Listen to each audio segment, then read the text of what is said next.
I want to brag because Mr. Blumenauer is too humble about his hometown of Portland.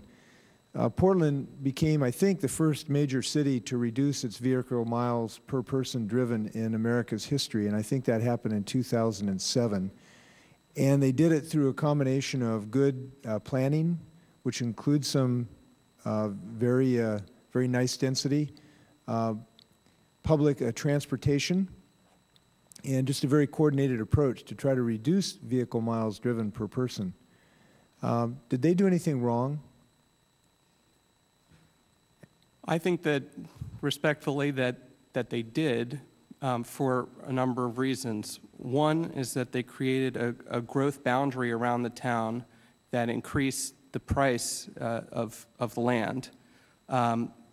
And even though carbon per capita was reduced, as I mentioned in my testimony, congestion greatly increased, because when you double density and you reduce per capita VMT by, say, 20%, you're still increasing congestion. So I think that's a concern, and that also increases the cost of living.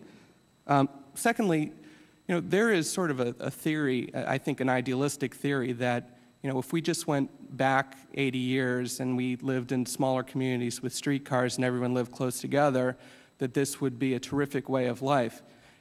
As Billy Joel said, the good old days weren't always good, and tomorrow ain't as bad as it seems.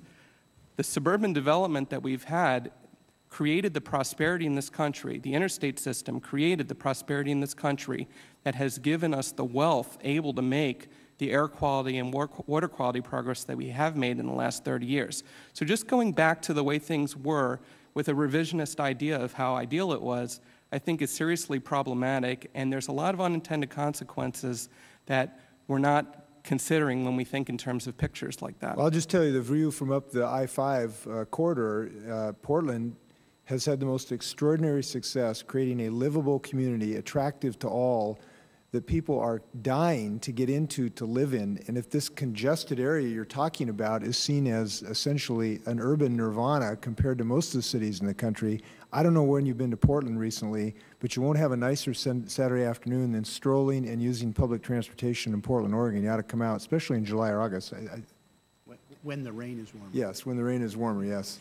I just refer Mr. Cohen to the Texas Transportation Institute, where according to them, our congestion is not getting worse, that proportionately it has actually been reduced compared to other major cities.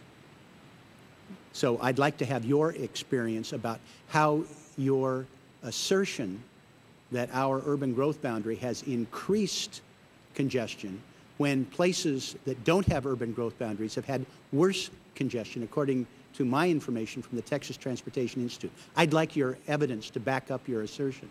The second point I would make for your observation is that land prices were maintained, but housing prices have been more affordable than most of other major cities. And in this recent collapse, when people are worried about not being able to sell their homes for what they're worth, their mortgages are, that we've maintained housing values. They haven't been as high elsewhere, but they've been maintained.